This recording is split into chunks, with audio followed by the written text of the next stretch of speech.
আসসালামু আলাইকুম ওয়া রাহমাতুল্লাহি ওয়া বারাকাতুহু। আসলে প্রথমে একটা সংশোধনী, আপনারা যে লিখছেন ইসমাইল হোসেন, আমি এই হোসেন থেকে বাঁচার জন্য মেলাদিন যাবতীয় আমি আমার নাম এর শেষে আমার আব্বার নাম লাগাই, ইসমাইল ইব্রাহিম, হোসেন না। আল্লাহ, ইন্নাল হামদালিল্লাহ نحمده ونستعينه ونستغفره ونستهديه ونعوذ بالله من شرور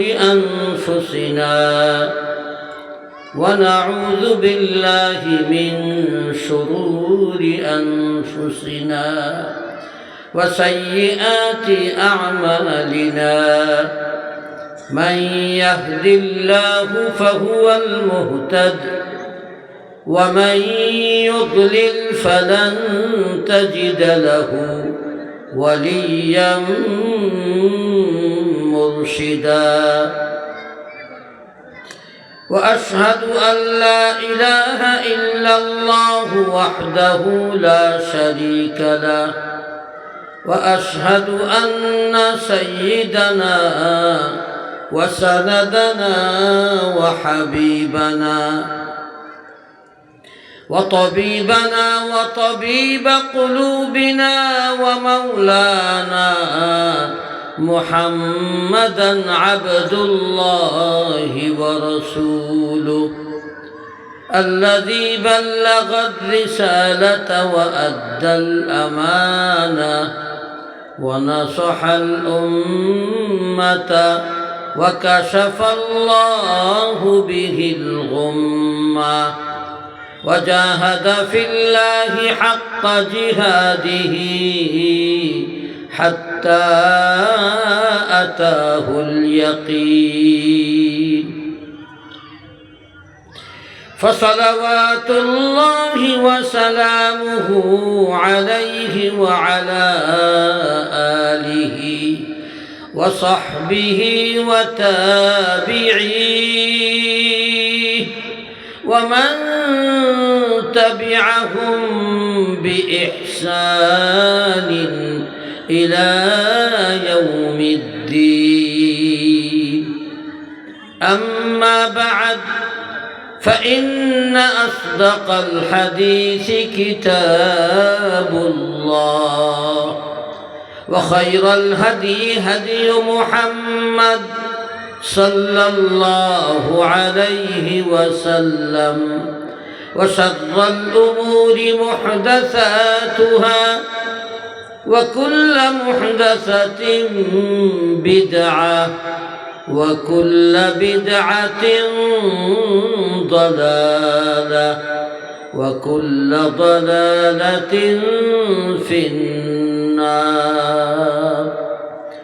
ثم أما بعد، فأعوذ بالله من الشيطان الرجيم. بسم الله الرحمن الرحيم. وإنها لكبيرة إلا على الخاشعين الذين يظنون أنهم ملاقو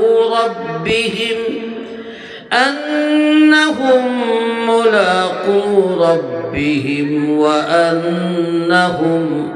وأنهم إليه راجعون. سبحانك لا علم لنا إلا ما علمتنا إنك أنت العليم الحكيم. اللهم علمنا ما ينفعنا وانفعنا بما علمتنا وزدنا علما. اللهم أرنا الحق حقا وارزقنا اتباعه وأرنا الباطل باطلا وارزقنا اجتنابه اللهم اهدنا واهد بنا واجعلنا سببا لمن اهتدى اللهم ارزقنا الإخلاص في كل قول وعمل اللهم صل على محمد وعلى آل محمد كما صليت على إبراهيم وعلى آل إبراهيم إنك حميد مجيد محترم صدر محفل معزز علماء کرام মুরব্বিয়ান ইযাম উপস্থিত ছোট বড় আমার দ্বীনি ভাইরা পর্দার অন্তরালের আমার মা ও ভগ্নীগণ আল্লাহ রাব্বুল আলামিনের দরবারে অসংখ্য অগণিত শুকরিয়া যিনি আমাকে আপনাকে অত্যন্ত মেহেরবানি করে দয়া করে মায়া করে এই মোবারক জায়গায় জান্নাতের বাগানে অতি মূল্যবান মাস অতি মূল্যবান সময় আপনাকে আমাকে আল্লাহ তাআলা আসার তৌফিক দান করলেন।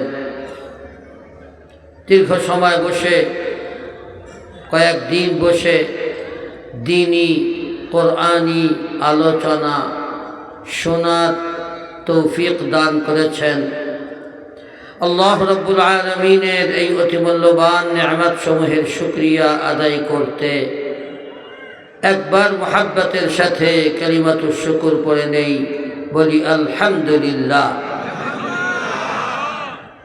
আমার ভাইরা, একবার আলহামদুলিল্লাহ বললাম, কি লাভ হলো? আল্লাহ নবী সাল্লাল্লাহু আলাইহি ওয়াসাল্লাম বলেন, ওয়ালহামদুলিল্লাহি তামলাউল মিজান। বান্দা যখন আলহামদুলিল্লাহ শব্দ বলে, আল্লাহ তাআলা এত পরিমাণ নেকি দান করেন যে ওই নেকির দ্বারা বান্দার নেকি মাপার পাল্লা মিজানকে নেকির দ্বারা পরিপূর্ণ করে দেন। আবার আমরা একটা কালিমা পড়েছি সুবহানাল্লাহ, তাই না? আল্লাহ নবী সাল্লাল্লাহু আলাইহি ওয়াসাল্লাম এই হাদিসের মধ্যেই বলেন, সুবহানাল্লাহ ওয়ালহামদুলিল্লাহ তামলাআনি আও তামলাউ মা বাইনাস সামাওয়াতি ওয়াল আরদ।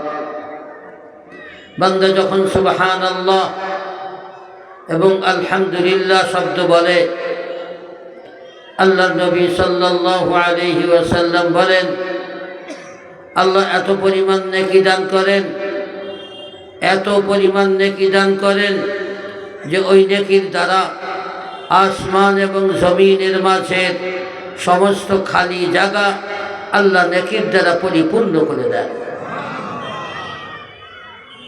এত নেকি দিয়ে কি করব, তাই তো?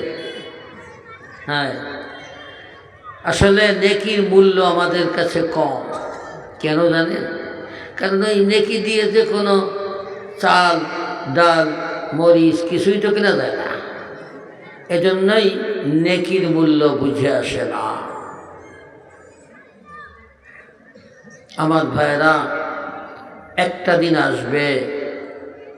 দিন আসবে যেই দিনে কোনো ডলার চলবে না, পাউন্ড চলবে না, ইউরো চলবে না, রিয়াল চলবে না, দিনার চলবে না, দিরহাম চলবে না, টাকা পয়সা কিছুই চলবে না। সেখানে চলবে শুধু নেকি। সেখানের কেনা বেচা নেকির দ্বারা হয়। এই যে আমরা সুবহানাল্লাহ বলি যে নেকিটা হয় কিতে, কি কাজ হয় জানেন? আল্লাহ, ঈমান যাদের আছে তারা তো জান্নাতে একদিন না একদিন যাবে। যদি তাদের গুনাহ খুব বেশি হয়ে যায়, আল্লাহ মাফ না করে, তাহলে গুনার পরিমাণ শাস্তি ভোগ করে হলেও একদিন জান্নাতে যাবে। আর আমরা তো আশা করি আল্লাহ তাআলা গুনাহ মাফ করে প্রথমেই আমাদেরকে জান্নাতে দেবেন, কি আশা করি না? আশা করি। এখন জান্নাতে যেয়ে কী করব?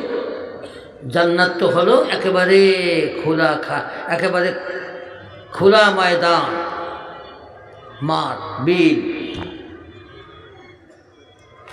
এই জান্নাতের মধ্যে আপনি যখন একটা সুবহানাল্লাহ বলেন, একবার আলহামদুলিল্লাহ বলেন, যখন আপনি নেকি কামাই করেন, আপনার ওই জান্নাতের জায়গায় মানে বাড়ি নির্মাণ হতে থাকে, বাগান নির্মাণ হতে থাকে।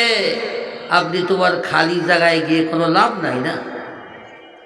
আপনার যে বিল্ডিং নির্মাণ হয়, জানেন ওই বিল্ডিংটা কি দিয়ে নির্মাণ হয়? সর্বনিম্ন জান্নাতীদের বিল্ডিং হয় একটা ইট স্বর্ণের, একটা ইট রূপার, আর এর গাঁথনি হয় মেশকো আম্বার দিয়া। আর ওই ঘরের ধুলাবালু, ঘরে ধুলাবালু হয় না, ওই ঘরের ধুলাবালু হলো জাফরান। আমরা এই জাফরান 250 টাকা 1 গ্রাম জাফরান কিনে খাই। সেই জাফরান হবে ঘরের ধুলাবালু। আমার ভাইরা, সবচেয়ে বড় সমস্যা হলো আপনার যদি একটা নেকি কম পড়ে, একটা নেকি কম পড়ে, আপনার বাবাও আপনাকে একটা নেকি দিয়ে সাহায্য করবে না, আর আপনার সন্তানও আপনাকে একটা নেকি দিয়ে সাহায্য করবে না, আপনার স্ত্রী, আপনার স্বামী, কেউ আপনাকে একটা নেকি দিয়েও সাহায্য করবে না। সেদিন বুঝে আসবে নেকির কত মূল্য। আমার ভাইরা, সেদিন একটা কথা মনে রাখবেন, যারা জান্নাতি হবে তাদের তো কোনো অশান্তি নাই, তাই না? জান্নাতীদের কোনো রকম অশান্তি নাই, একটা অশান্তি আছে। সেটা কি জানেন?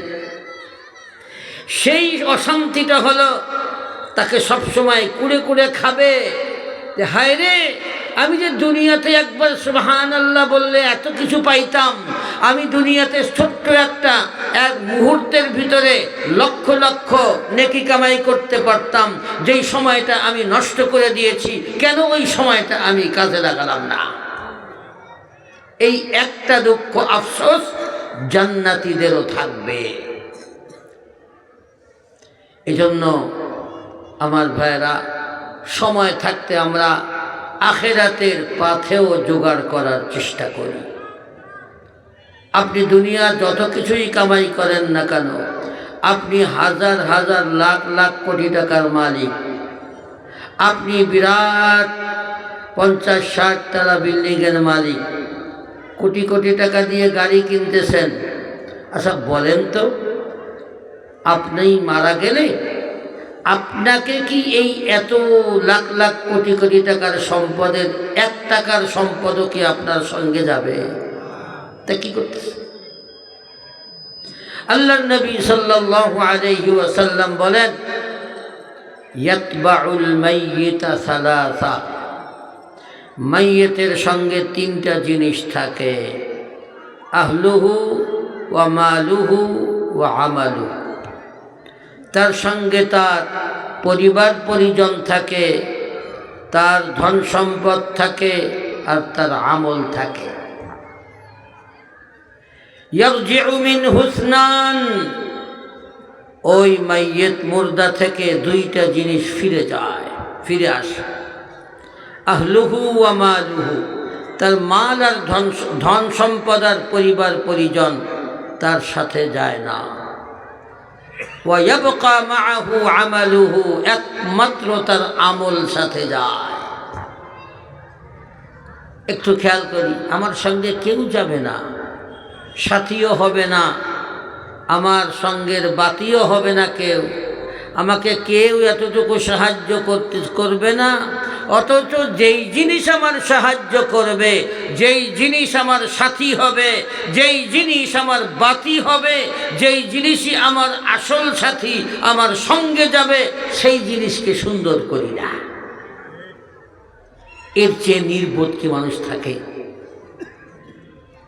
আমার ভাইরা, আফসোস, আল্লাহ বারবার বলেছেন, ইয়া আইয়ুহাল্লাযীনা আমানু ইত্তাকুল্লাহ ওয়াল তানজুর নাফসুম মা কদ্দামাত লিগাদ। প্রত্যেকের চিন্তা করা উচিত সে আগামীর জন্য সে কি পাঠালো। হ্যাঁ, দুনিয়াতে অ্যাকাউন্ট আছে, আখেরাতের অ্যাকাউন্ট নাই। আখেরাতের অ্যাকাউন্ট আছে দুইটা, জান্নাতের অ্যাকাউন্ট, জাহান্নামের অ্যাকাউন্ট। আর এই দুইটা অ্যাকাউন্টের জন্য অ্যাকাউন্টেন্ট আছে চারজন। কয়জন? চারজন। আল্লাহ বলেন, ওয়া ইন্না আলাইকুম লাহাফিযিন কিরামান কাতিবিন ইয়ালামুনা মা তাফআলুন। আল্লাহ বলে, বান্দা, তোদের আমল সংরক্ষণের জন্য আমি সম্মানিত লেখক ফেরেশতাগণকে নিযুক্ত করে রেখেছি। ইয়ালামুনা মা তাফআলুন, তোরা যা কিছু করো সব কিছু তাদের জানা। আমার ভাইরা,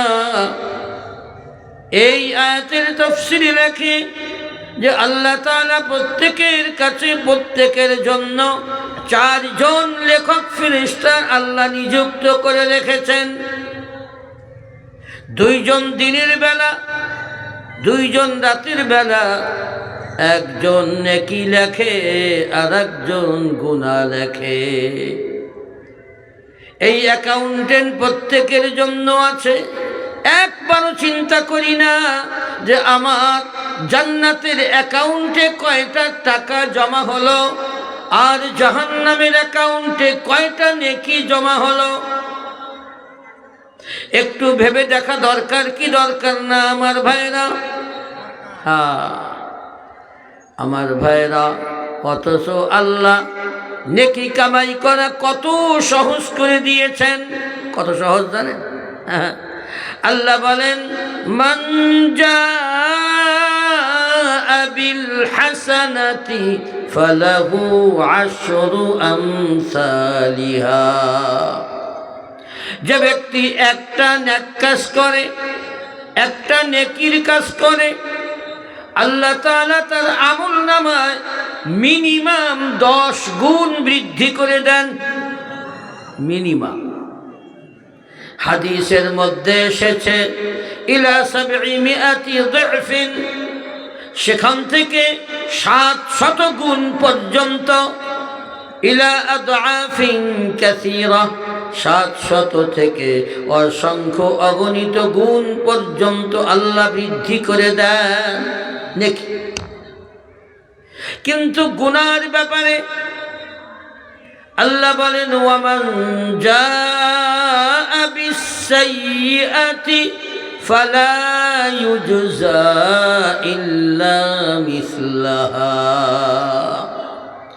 আল্লাহ বলেন, যদি বান্দা গুনাহ করে তাহলে তার আমলনামায় একটার বেশি গুনাহ লেখা হয় না। আল্লাহ কিন্তু বলেন নাই যে একটা গুনাহ লেখা হয়, তা বলেন না, একটার বেশি লেখা হয় না। এই কথাটার মানে কি জানেন?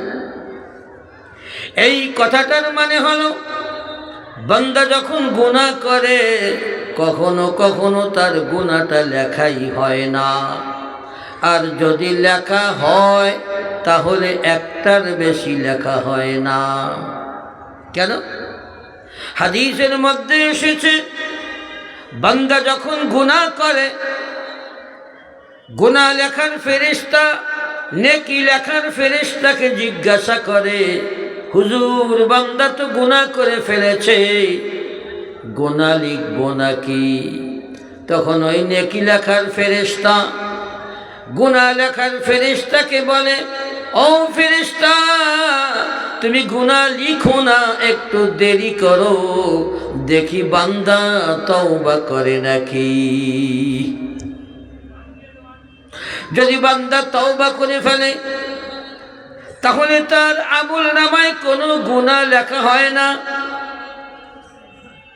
বরং যে গুনাহটা করেছিল তওবা করার কারণে ওই গুনাহটাকে নেকির দ্বারা পরিবর্তন করে দেওয়া হয়। দেখছেন আমার ভাইরা, আল্লাহ তাআলা বলেন, ইল্লা মান তাবা ওয়া আমানা ওয়া আমিলা আমালান সালিহা,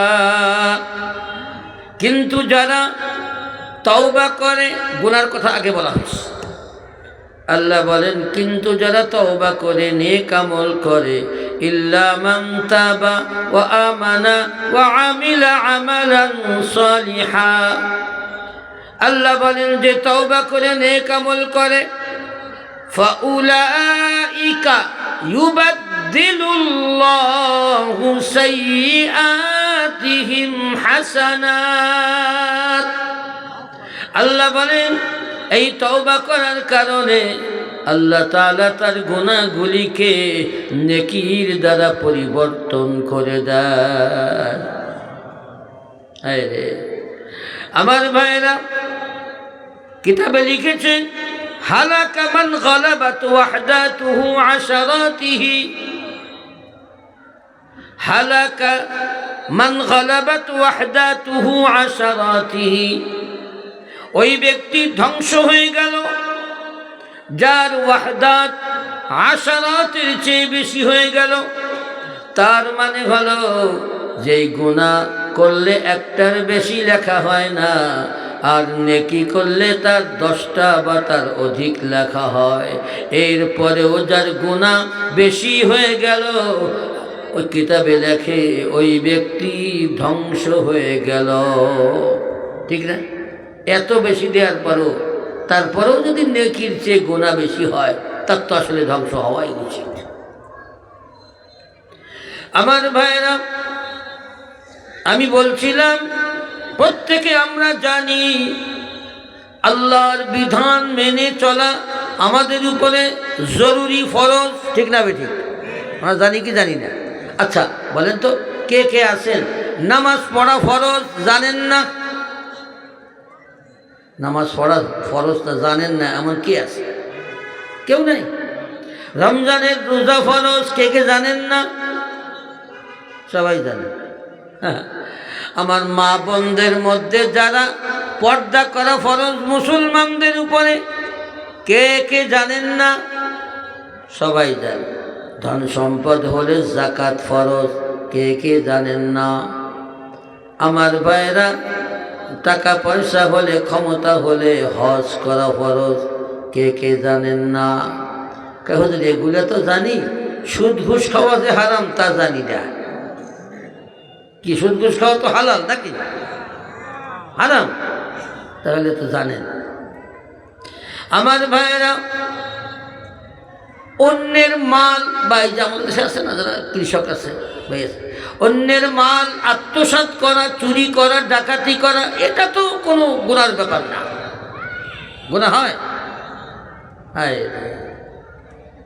আমার ভাইয়েরা বলেন তো দেখি, আপনি বড় বড় আল্লাহর করণীয় কাজগুলার কোনটা আপনি জানেন না? সব জানেন। আবার যেটা হারাম, জিনা ব্যভিচার, এটা যে হারাম তা আমরা জানি না। ঠিক তো? এটা জবাব দেন, জানেন? জানেন নাকি? আমার ভাইরা, বড় বড় ফরজ, বড় বড় হারাম, এগুলি আমরা সবাই জানি, কিতাব পড়ে জানি আর শুনে জানি, অথবা পরিবার থেকে জানি, আমরা সবাই জানি এটা অন্যায়, এটা ন্যায়, এটা ফরজ, এটা ওয়াজিব, এটা হারাম, এটা আমরা সবাই জানি, জানি না? মানি, সবাই মানি।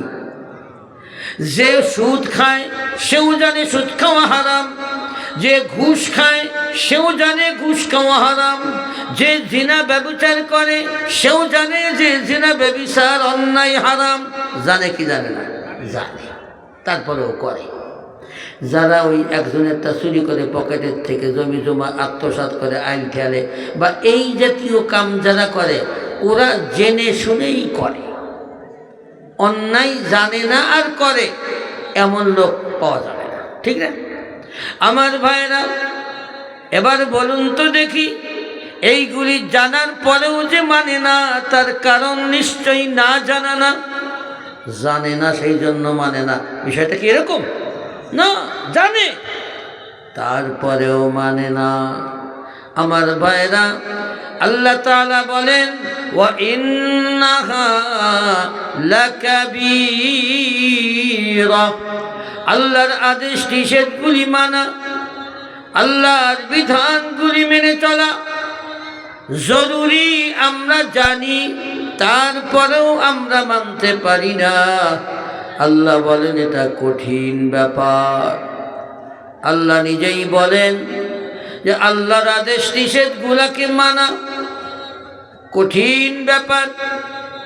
কেমন কথাটা উল্টা উল্টা মনে হচ্ছে, তাই না? কারণ হাদিসের মধ্যে এসেছে, ইন্নাদ-দীনা ইউসরুন, দিন হলো সহজ। আল্লাহ নিজেই বলেন, লা ইউকাল্লিফুল্লাহু নাফসান ইল্লা উসআহা, আল্লাহ তাআলা বান্দার সাধ্যের বাহিরে কোনো আদেশ দেন না। আল্লাহ আরো বলেন, ফাত্তাকুল্লাহা মাসতাতাতুম, তুমি আল্লাহর আদেশ নিষেধগুলি মেনে চলো যতদূর তোমার ক্ষমতায় কুলায়, তোমার সাধ্য মতো। তো আল্লাহ তাআলা মানুষকে অসম্ভব কোনো আদেশ দেন না। তারপরেও আল্লাহ বলেন, আল্লাহ কোরআনে আরো বলেন, ওয়ালাকাদ ইয়াসসারনাল কুরআনা লিয-যিকর, আল্লাহ বলেন আমি কোরআনকে সহজ করে দিয়েছি। আল্লাহ বলেন আমি কোরআনকে সহজ করে দিয়েছি লিয-যিকর, জিকিরের জন্য, উপদেশ গ্রহণের জন্য আমি সহজ করে দিয়েছি। এরপরে আল্লাহ বলেন, ফাহাল মিন মুদ্দাকির, আছো কি এমন কেউ যাই কোরআনের উপদেশগুলি গ্রহণ করবে? আল্লাহ সহজ করে দিয়েছিলাম, কিন্তু এখানে আল্লাহ বলতেছেন, ওয়া ইন্নাহা লাকাবীরা, আল্লাহ চাহি জীবন যাপন করা বড় ভারী জিনিস, কঠিন জিনিস, বড় জিনিস। দুই রকম কথা হয়ে গেল না? একদিকে আল্লাহ আমাদের জন্য দিনকে সহজ করে দিয়েছেন, আর এখানে আল্লাহ বলতেছেন দিন মেনে চলা কঠিন। ছোট্ট একটু পার্থক্য আছে, বুঝে যাবেন ইনশাআল্লাহ। আমার ভাইরা মনে রাখবেন, দিন তো সহজ, আল্লাহর বিধান সহজ, আল্লাহ তাআলা কঠিন কোনো বিধান দেন না। আমার ভাইরা, আল্লাহর দিন সহজ, আল্লাহর বিধান সহজ। আল্লাহ বলেন, আল্লাহর বিধান হলো তুমি দাঁড়িয়ে নামাজ পড়ো, না পারলে বসে পড়ো, না পারলে শুয়ে পড়ো, আপনার কঠিন কিছু না। আমার ভাইরা, কিন্তু আল্লাহ এখানে এই কথাটা কেন বললেন? আল্লাহ চাহি জীবন যাপন করা, আল্লাহর দিনকে মেনে চলা বড় ভারী জিনিস, বড় জিনিস। এর কারণ কি? আমার ভাইরা মনে রাখবেন, আল্লাহর দিন সহজ, এটা ঠিক, কিন্তু এই সহজ জিনিসকে মানতে গেলে মানাও সহজ ছিল, কিন্তু সামনে যদি শক্তিশালী দুইটি দুশ্মন এসে দাঁড়ায় যে তোকে এই ভালো কাজটা করতে দেব না, তখন কি ওই সহজ কাজটা কঠিন হয়ে যায় কিনা? বুঝছেন না? আল্লাহ বলতে চান, ও বান্দা, আমার দিন তো সহজ, আমার বিধান কঠিন না, কিন্তু তুমি যখন আমার বিধান মেনে চলতে যাবে, আমার চাহিদা মতো যখন তুমি চলতে যাবে, তখন তোমার সামনে দুইটি দুশ্মন এসে দাঁড়াবে। কয়টা দুশ্মন? দুইটা দুশ্মন। আল্লাহ তাআলা কোরআনে বলে দিয়েছেন, প্রথম নম্বর দুশ্মন হলো মানুষের নফস, মানুষের মন, নফস। আল্লাহ কোরআনে বলেন, ইন্নান নাফসা লাআম্মারাতুম বিসূ, ইন্নান নাফসা, নিশ্চয়ই মানুষের নফস, লাআম্মারা, লা মানে অবশ্যই, আম্মারা মানে বেশি বেশি আদেশ করে, আম্মারা সেটা মুবালাগা, বেশি বেশি আদেশ করে, বিসূ, খারাপ কাজের। আল্লাহ বলেন, ইন্নান নাফসা লাআম্মারাতুম বিসূ, নিশ্চয়ই নফস মানুষকে বেশি বেশি খারাপ কাজের আদেশ করে। আমার ভাইরা, আল্লাহ কোরআনের এক জায়গা বলেন, ওয়া আম্মা মান খাফা মাকামা রাব্বিহি ওয়া নাহান নাফসা আনিল হাওয়া ফাইন্নাল জান্নাতা হিয়াল মাওয়া। আল্লাহ বলেন, যে ব্যক্তি আল্লাহর সামনে দণ্ডায়মান হওয়ার ভয় করে, আল্লাহর সামনে দাঁড়ানো লাগবে, এই ভয় যার অন্তরে আছে। এরপরে আল্লাহ বলেন, ওয়ানাহান নাফসা আনিল হাওয়া, এবং নিজের মন মতো জীবন যাপন করা থেকে নিজেকে বিরত রাখে। খেয়াল করে, ওয়ানাহান নাফসা আনিল হাওয়া, মন মতো জীবন যাপন করা থেকে নিজেকে বিরত রাখে। আল্লাহ বলে, ফাইন্নাল জান্নাতা হিয়াল মাওয়া, একমাত্র জান্নাতি হলো তার ঠিকানা। আচ্ছা, আল্লাহ বলে দিলেন জান্নাত তার ঠিকানা, তো নামাজ গেল কই, রোজা গেল কই, হজ গেল কই, যাকাত গেল কই? আল্লাহকে নফসের উল্টা চলতে হবে। নফসে যেটা চায় তার উল্টা চলবে, জান্নাত পাবে। আমার ভাইরা, নামাজ পড়তে কিন্তু কখনো নফসে চায় না। মোট কথা শুধু নামাজ না, আল্লাহর নবী সাল্লাল্লাহু আলাইহি ওয়াসাল্লাম বলেন, হুজিবাতিল জান্নাতু বিল মাকারিহ। আল্লাহর নবী বলেন, জান্নাতকে ঢেকে রাখা হয়েছে এমন কাজের দ্বারা যা নফসে কখনো চায় না। নফসের অপছন্দনীয় জিনিসের দ্বারা জান্নাতকে ঢেকে রাখা হয়েছে। হুজিবাতিল জান্নাতু বিল মাকারিহ, নফস যেটা পছন্দ করে না ওই কাজের দ্বারা জান্নাতকে ঢেকে রাখা হয়েছে। ওয়া হুজিবাতিন নারু বিশ-শাহাওয়াত, আর জাহান্নামকে ঢেকে রাখা হয়েছে মন যেটা চায়, নফসে যেটা চায়, এই জাতীয় কাজের দ্বারা জাহান্নামকে ঢেকে রাখা হয়েছে।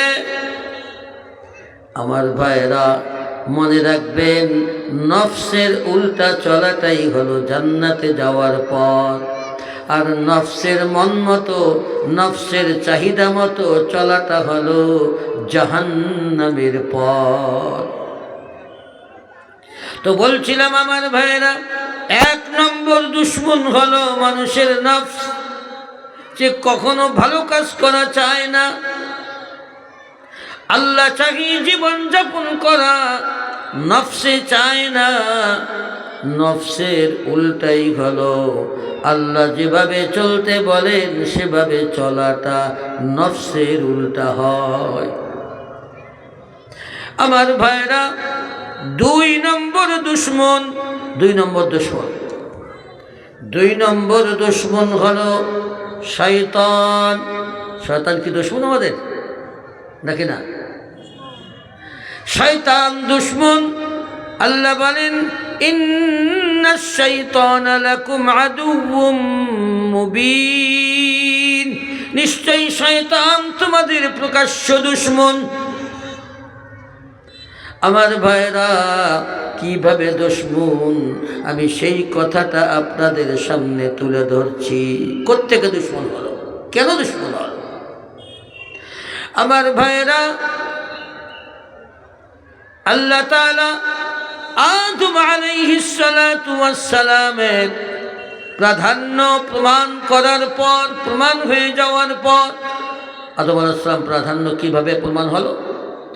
আল্লাহ তাআলা ফেরেশতাদের সামনে আদম আলাইহিস সালাতু ওয়াস সালামকে বললেন, ও আদম, তুমি এই সব জিনিসের নামগুলা, একেবারে জিনিসের নাম খাসলাত সব সহ তুমি বলে দাও।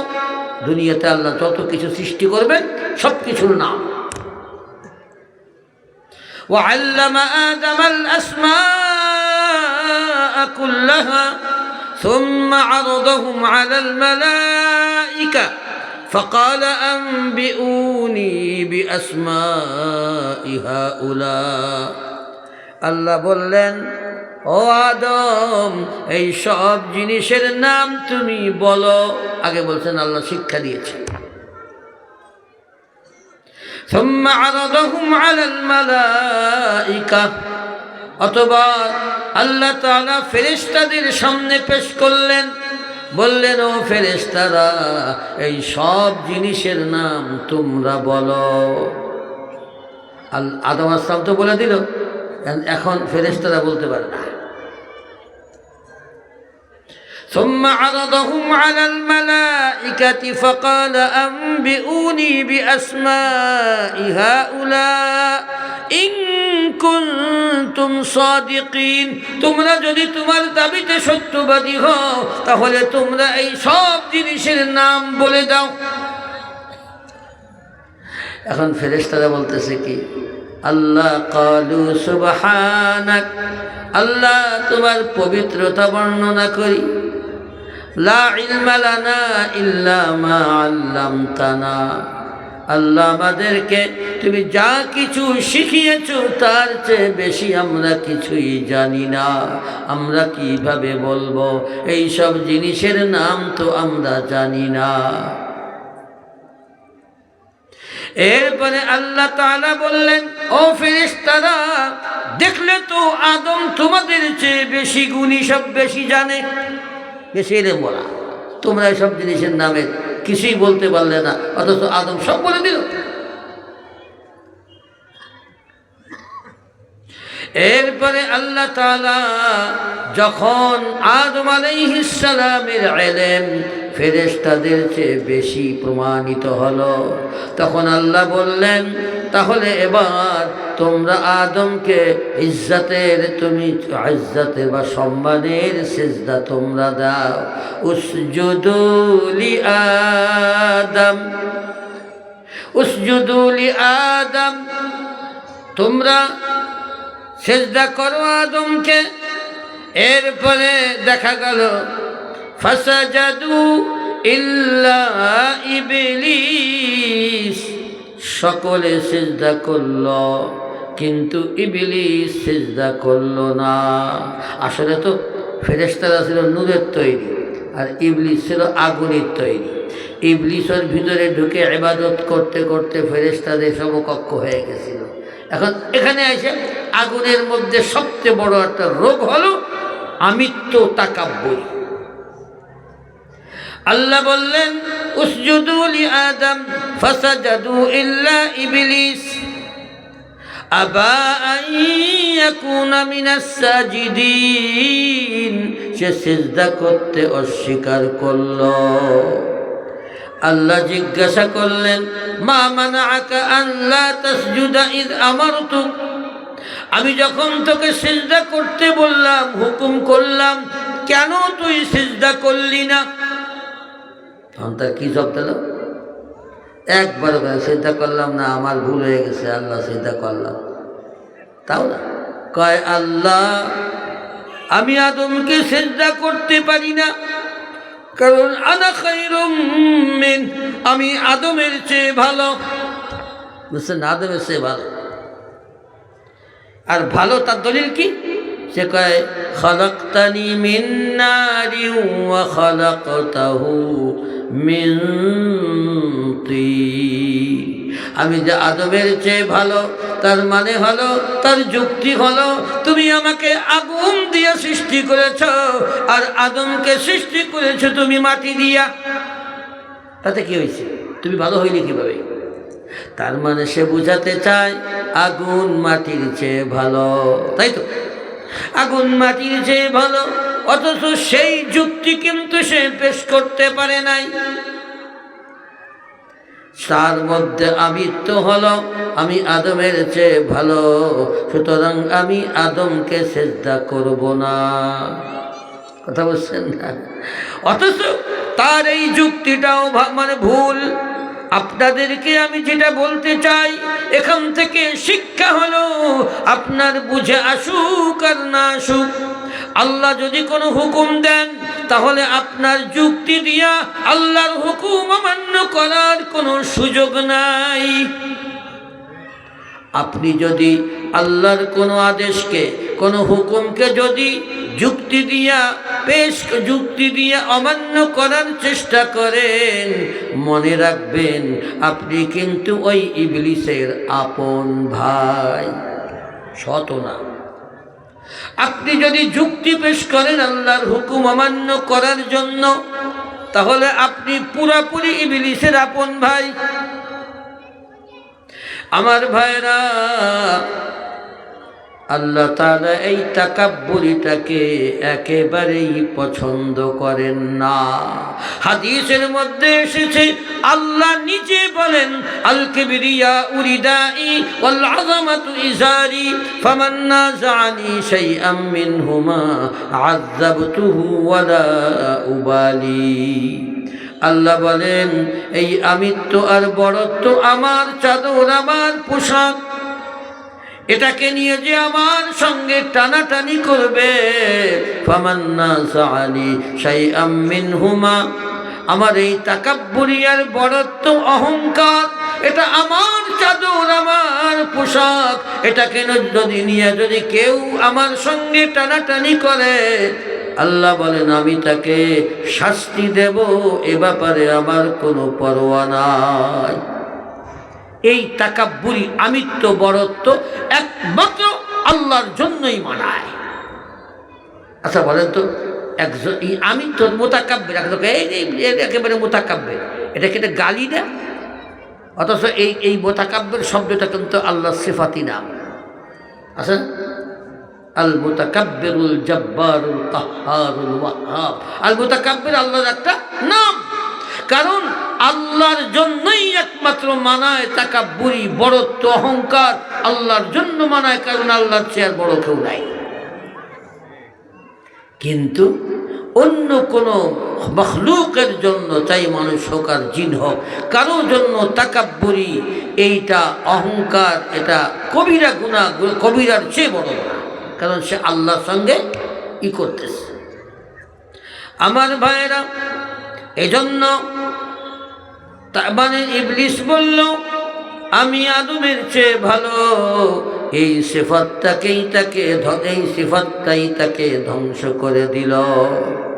এজন্য এক কবি বলেন, রামদাসুদ ইবলিস আজ মুস্তাকবিরি, রামদাসুদ ইবলিস আজ মুস্তাকবিরি, গাশতে মকবুল আদম আজ মুস্তাগফিরি।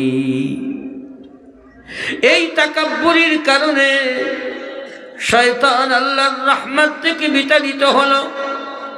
আর ভুল তো আদম আলাইহিস সালামও করেছিলেন, ভুল হয়েছিল না? আদম আলাইহিস সালামও ভুল করেছেন, আর ইবলিসও ভুল করেছে। কিন্তু ইবলিস তাকাব্বুরি করে আল্লাহর হুকুম মানতে রাজি হয় নাই।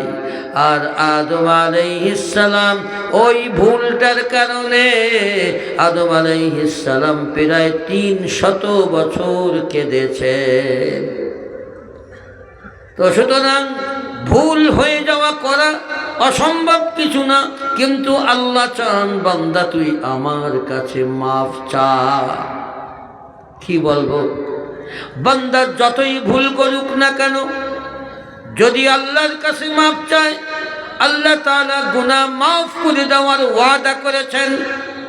হাদিসে কুদসি আল্লাহ বলেন, ইয়া ইবনা আদম ইন্নাকা মা দাউতানি ওয়া রাজাউতানি ইন্নাকা মা দাউতানি ওয়া রাজাউতানি গফারতু লাকা আলা মা কানা মিনকা ওয়া লা উবালি।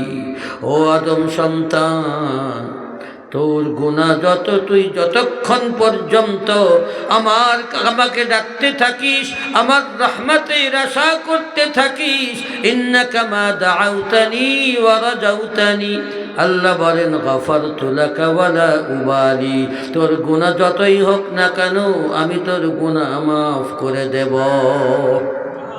এরপরে আল্লাহ বলেন, ইয়া ইবনা আদম, ও আদম সন্তান, লাউ বালাগাত যুনুবুকা আনানাস সামা, তোর গুনাহ যদি আসমান পর্যন্ত পৌঁছে যায়, তোর গুনাহ যদি আসমান পর্যন্ত পৌঁছে যায়, সুম্মা ইস্তাগফারতানি, অতঃপর তুই যদি আমার কাছে ক্ষমা চাস, সুম্মা ইস্তাগফারতানি, আল্লাহ বলেন গফারতু লাকা ওয়া লা উবালি, তাহলে তোর এই সব গুনাহ আমি আল্লাহ তোর সব গুনাহ মাফ করে দেব।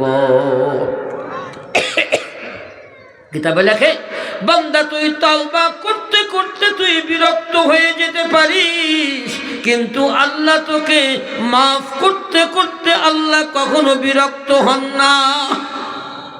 আমার ভাইরা, যখনই তওবা ছুটে যায় আবার তওবা করে নেই, আল্লাহ তাআলা ছাড়া তো আমাদের যাওয়ার কোনো জায়গা নাই।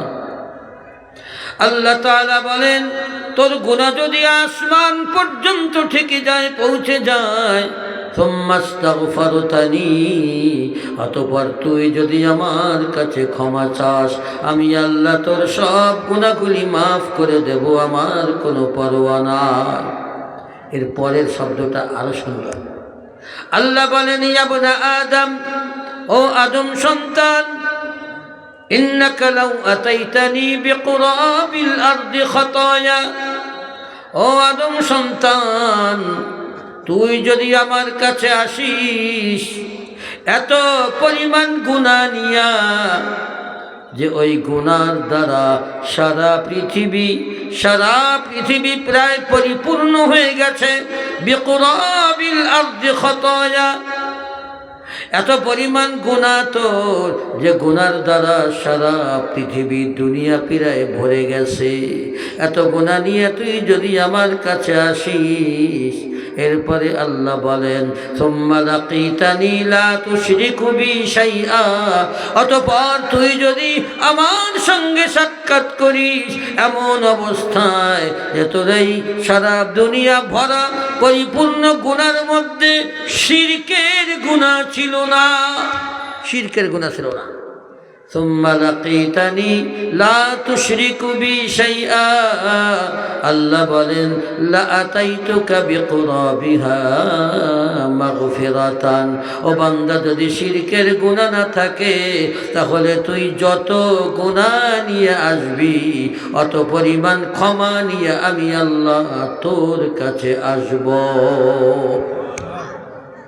তো আমার ভাইরা, বলছিলাম আল্লাহ তাআলা গুনাহ মাফ করা ভালোবাসে, বরং একটা দোয়ার মধ্যে আছে, ইন্নাকা আফুউন তুহিব্বুল আফওয়া, আমরা রমজানে পড়ি না, আল্লাহুম্মা ইন্নাকা আফুউন তুহিব্বুল আফওয়া, তুহিব্বুল আফওয়া মানে আল্লাহ তুমি ক্ষমা করা পছন্দ করো।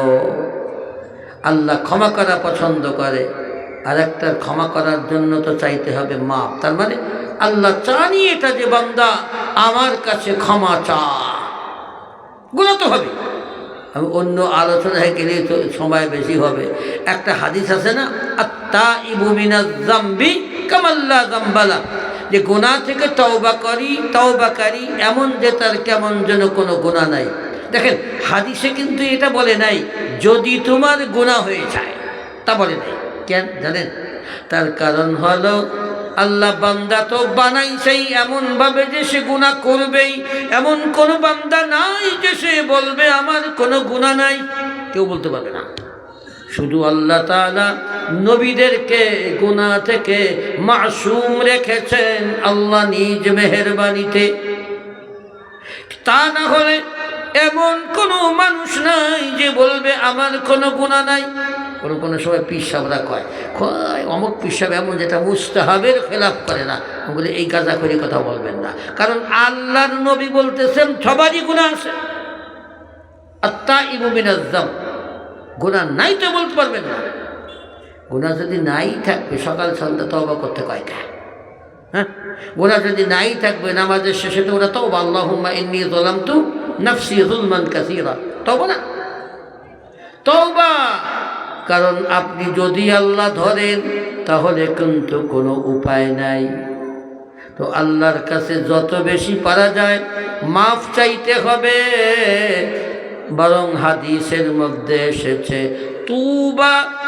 তুবা লিমান ওয়াজিদা ফি সহিফাতিহি ইস্তিগফারান কাসীরা, সুসংবাদ তার জন্য যার আমলনামায় বেশি বেশি ইস্তিগফার পাওয়া যায়।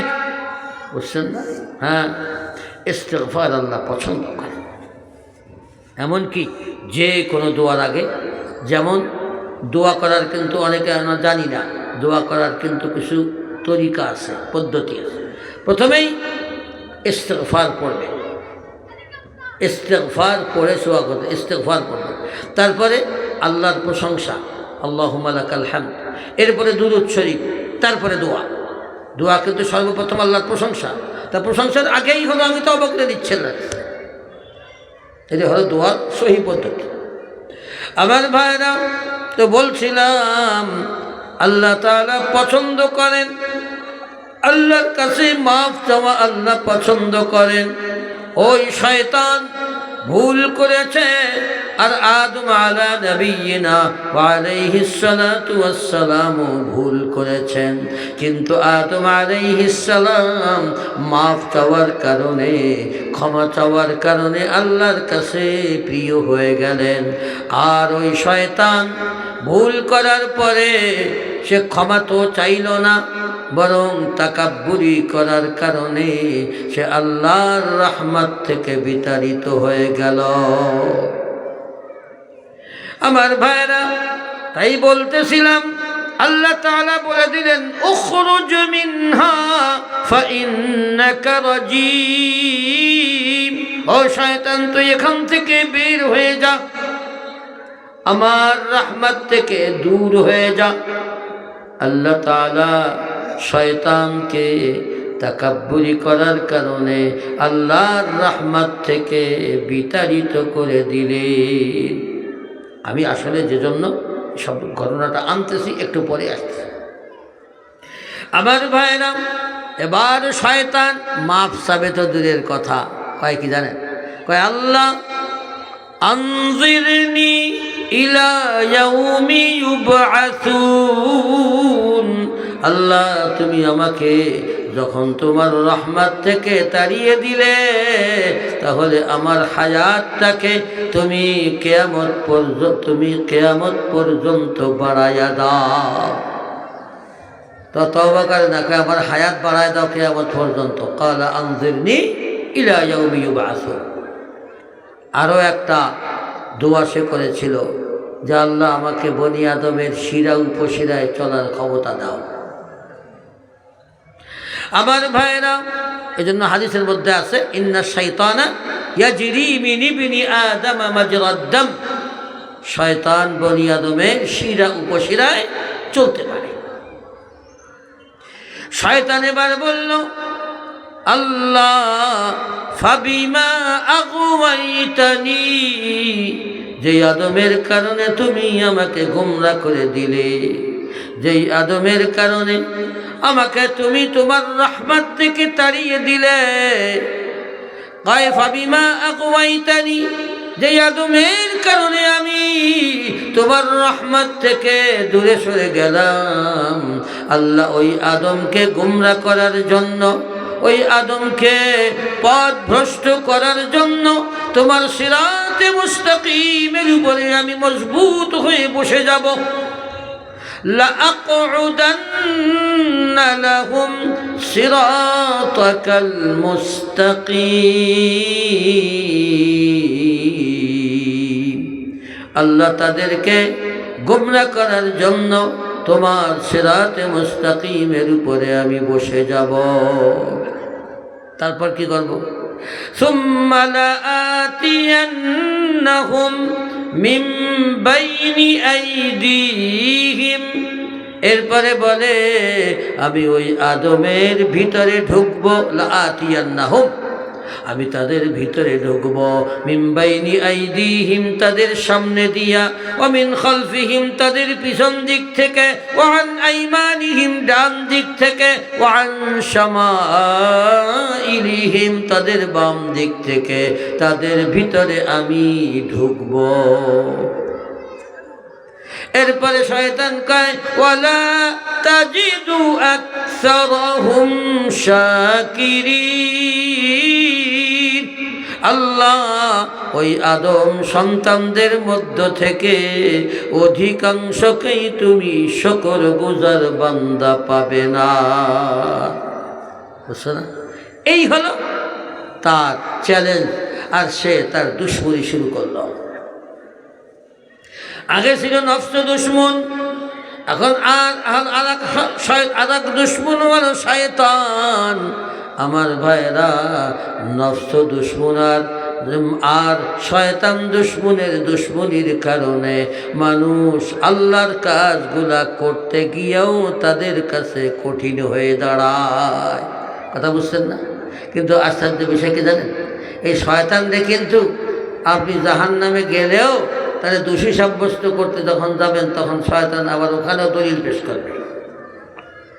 আমার ভাইয়েরা, জাহান্নামীরা যখন জাহান্নামে যাবে, জাহান্নামে যাওয়ার পর জাহান্নামীরা ওই শয়তানকে বলবে, ওরে শয়তান, তোর কারণে আমরা আজ জাহান্নামী হয়েছি।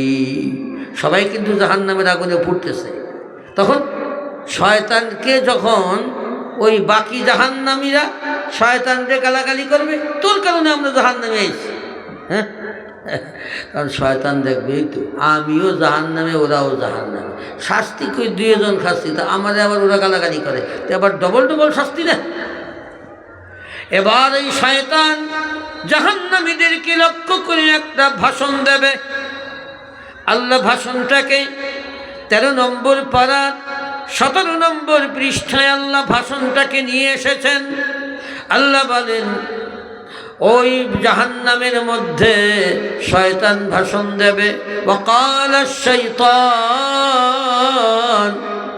শয়তান তখন বলবে, জাহান্নামীরা জাহান্নামে যাওয়ার পর, জান্নাতীরা জান্নাতে যাওয়ার পর, জাহান্নামীরা যখন শয়তানকে ভালো মন্দ বলতে থাকবে, তখন শয়তান বলবে, ওয়াকালা শাইতানু লাম্মা কুদিয়াল আমর ইন্নাল্লাহা ওয়া'আদাকুম ওয়া'দাল হক। কথাগুলি শুনলে দেখেন শয়তান কি কথা জানেন? ও আদম সন্তান,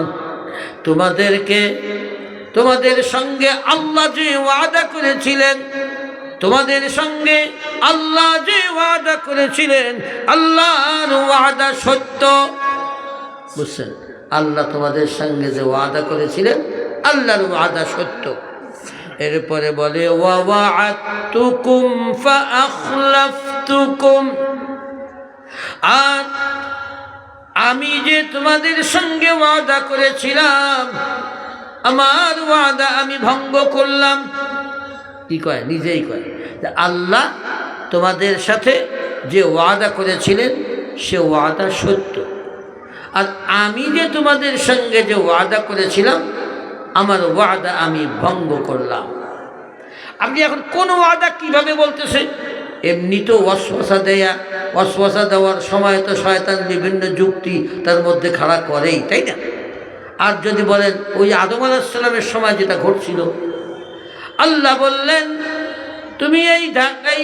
তুমি এই গাছের কাছেও যেও না, আল্লাহর ওয়াদা তুমি জান্নাতে থাকো, আর তুমি এই গাছের কাছেও যাবে না, এটা আল্লাহর ওয়াদা, তুমি জান্নাতে চিরকাল থাকবে, বাকি তুমি এই গাছের কাছেও যাবে না।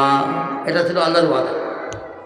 এবার শয়তান ধোঁকা দিতে দিতে এমনকি আল্লাহ কোরআনে বলেন ওয়াকাসামাহুমা ইন্নী লাকুমা লামিনান নাসিহিন।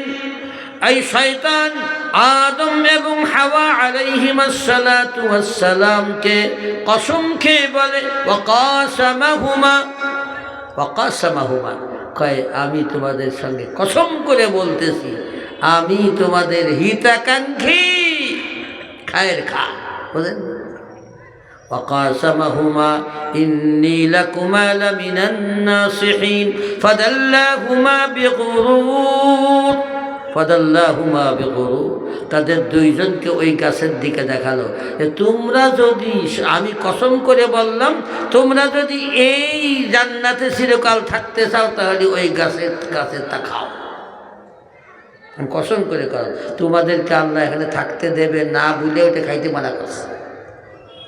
আমি কসম করে বললাম যে তোমরা যদি থাকতে চাও তাহলে ওটা খাও, মানে উল্টা। আর আদম তো মানুষ, আল্লাহ নিজেই বলেন ওয়ালাকাদ আহিদনা ইলা আদামা মিন ক্বাবলু ফানাসি, আমি আদম থেকে অঙ্গীকার নিয়েছিলাম, কিন্তু আদম আলাইহিস সালাতু ওয়াস সালাম আল্লাহর অঙ্গীকারের কথা ভুলে গিয়েছিল। ফানাসিয়া ওয়ালাকাদ আহিদনা ইলা আদামা মিন ক্বাবল ফানাসিয়া ওয়ালাম নাজিদ লাহু আজমা। ভুলে গিয়েছিল, তাই তার অঙ্গীকারের উপরে অটল থাকতে পারে নাই। ভুলে গিয়ে ভুল করছে, তাই না আমার ভাইরা? আর এই ভুল করানোর জন্য আর আদম এবং হাওয়া আলাইহিমাস সালাতু ওয়াস সালামের পিছনে লেগেছিল ইবলিস শয়তান। আমার ভাইরা, তাই সে বলতেছে ইন্নাল্লাহা ওয়া'আদাকুম ওয়া'দাল হক, আল্লাহ তাআলা তোমাদের সঙ্গে যে ওয়াদা করেছিলেন আল্লাহর ওয়াদা সত্য। ওয়া ওয়া'আদতুকুম ফাআখলাফতুকুম, আর আমি তোমাদের সঙ্গে যে ওয়াদা করেছিলাম আমার ওয়াদা আমি ভঙ্গ করলাম। এর পরের কথাটা শোনেন, অবস্থা দেখে। সে বলে ও জাহান্নামীরা, তোমাদের জাহান্নামে আসার জন্য আমি দায়ী না। কেন? যে যুক্তি বেশ করে, যুক্তিতে দেখেন কি সে কয় ওয়ামা কানা লিয়া আলাইকুম মিন সুলতান, তোমাদের উপরে আমার তো কোনো ক্ষমতা ছিল না, কোনো রাজত্ব ছিল না যে জোর করে তোমাদেরকে দিয়ে আমি গুনাহ করাবো, এমন কোনো ক্ষমতা তো তোমাদের উপরে আমার ছিল না। কথা ঠিক না? ঠিক।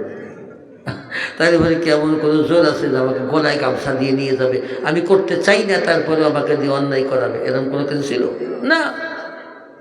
তাই সে শয়তান বলে ওয়ামা কানা লি আলাইকুম মিন সুলতান, সে বলে আমার তো তোমাদের উপরে কোনো রাজত্ব ছিল না, ক্ষমতা ছিল না যে তোমাদেরকে জোর করে তোমাদেরকে দিয়ে গুনাহ করাবো। হ্যাঁ, আমি কি করছি? শয়তান নিজেই কয় আমি কতটুকু করছি। ইল্লা আন দাআউতুকুম ফাস্তাজাবতুম লি, কয় আমি এতটুকু করেছি যে তোমাদেরকে আমি গুনার দিকে দাওয়াত দিয়েছিলাম।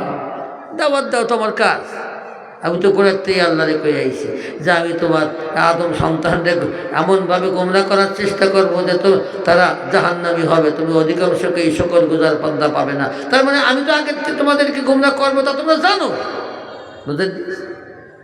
কয় ওয়ামা কানা লি আলাইকুম মিন সুলতান, তোমাদের উপরে আমার তো কোনো রাজত্ব ছিল না, কোনো ক্ষমতা ছিল না যে জোর করে তোমাদেরকে দিয়ে গুনাহ করাবো।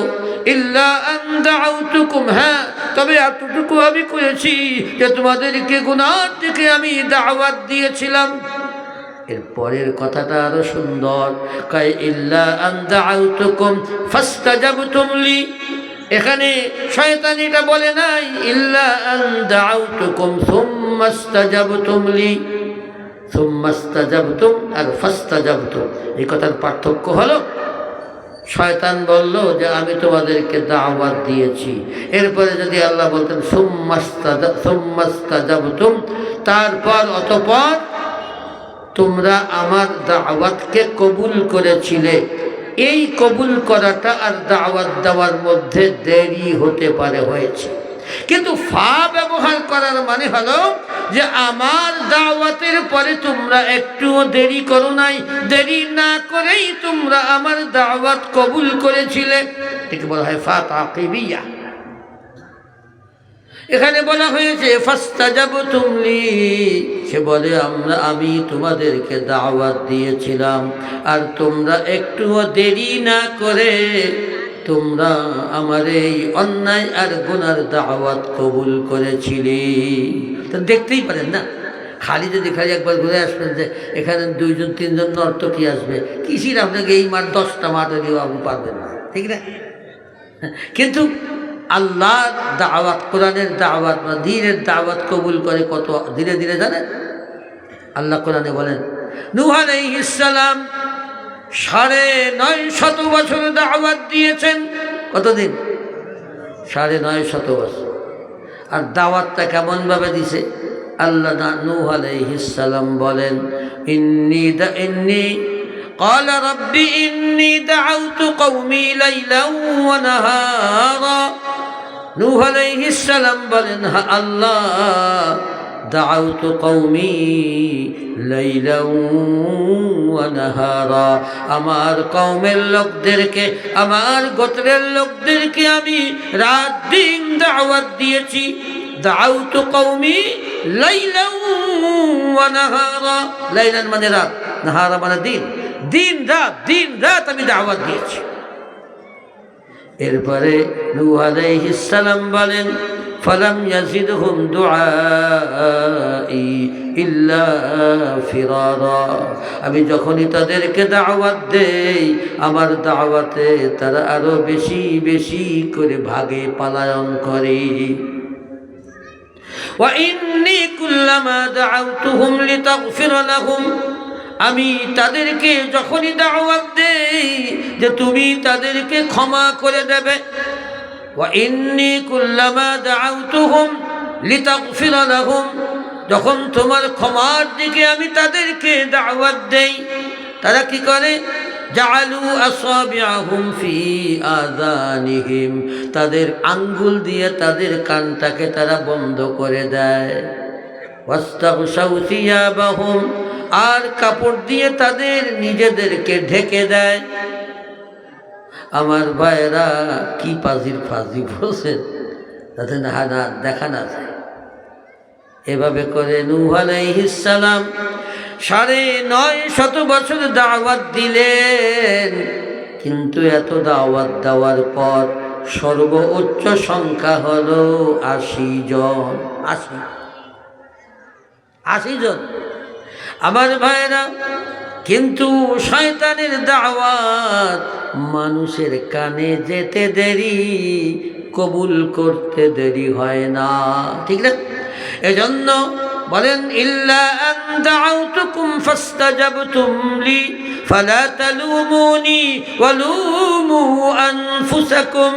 সুতরাং আজ তোমরা আমাকে ভালো মন্দ বলো না, গালি গোলজ করো না। ওয়ালুমু আনফুসাকুম, তোমরা নিজেদেরকে ভালো মন্দ বলো, নিজেদেরকে মালামত করো। এরপরে শয়তান আরো বলে, ওই জায়গা জাহান্নামের মধ্যে বসে, মা আনা বিমুসরিখিকুম ওয়া মা আনতুম বিমুসরিখি ও জাহান্নামীরা, আমিও তোমাদের কোনো উপকার করতে পারবো না এই জাহান্নাম থেকে, আর তোমরাও আমার কোনো উপকার করতে পারবে না। চুপচাপ করে শাস্তি ভোগ করো। তোমারও কোনো উপকার আমি করতে পারবো না, আর আমারও কোনো উপকার তোমরা করতে পারবে না। এটা চুপচাপ থাকো, আমাদের গালাগালি করো না, শাস্তি ভোগ করো। এই হলো শয়তানের ভাষা। আমার ভাইরা, তো আমি বলতেছিলাম শয়তান দুশ্মন আর নফস দুশ্মন। এই দুশ্মনির কারণে, দুই দুশ্মনির কারণে সহজ জিনিস আমাদের জন্য মেনে চলা কঠিন হয়ে যায়। তাই আল্লাহ বলেন, ওয়া ইন্নাহা লাকাবীরাতুন ইল্লা আলাল খাশিঈন।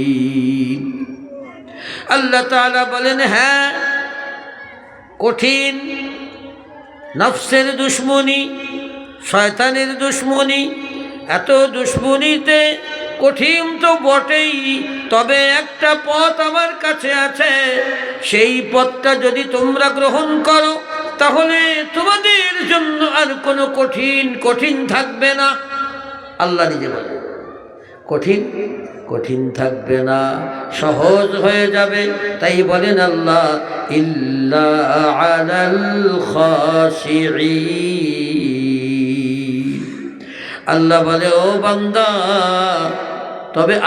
তবে আমি আল্লাহর ভয় যার অন্তরে আছে, আমি আল্লাহর ভয় যার অন্তরে আছে, তাদের জন্য আমার বিধানগুলা আমি চাহি জীবন যাপন করা তোমাদের জন্য কোনো কঠিন হবে না, বরং ইল্লা আলাল খাশিঈন, আল্লাহ চাহি জীবন যাপন করা তাদের জন্য কোনো কঠিন না, বরং সহজ, যাদের অন্তরে আল্লাহর ভয় পাওয়া যায়। ক্লিয়ার? আল্লাহ কোরআনের অন্য জায়গা বলেন, সায়াযাক্কারু মান ইয়াখশা। আল্লাহ বলেন, আল্লাহর কোরআনের উপদেশগুলা তারাই মেনে চলে যারা আল্লাহকে ভয় করে, যারা আল্লাহকে ভয় করে। আল্লাহ কোরআনের অন্য জায়গা বলেন, তাহা মা আনজালনা আলাইকাল কুরআন লিতাশকা ইল্লা তাযকিরাতাল লিমান ইয়াখশা।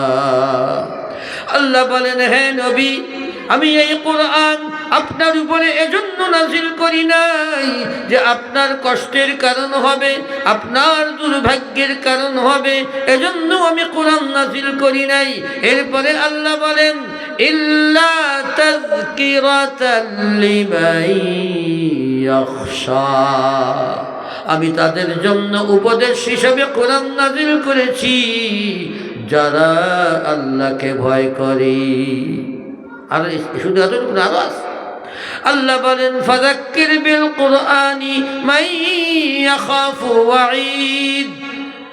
আল্লাহ বলেন, হে নবী, আপনি কোরআন দিয়ে ওয়াজ করেন, আপনি আপনার উম্মতদেরকে কোরআন দিয়ে ওয়াজ করেন। এরপরে আল্লাহ বলেন, হে নবী, আপনার এই কোরআনের ওয়াজ সবাই গ্রহণ করবে না, আপনার এই কোরআনের ওয়াজ সবাই গ্রহণ করবে না।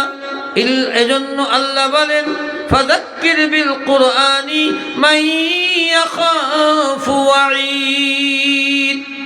আল্লাহ বলেন, যাদের অন্তরে আমার শাস্তির ভয় আছে, ওয়াঈদ মানে শাস্তি, আর ওয়াঈদের ডালের নিচে জের আছে, তার মানে একটা ইয়া ছিল, ওয়াঈদি, তার মানে ইকাবি।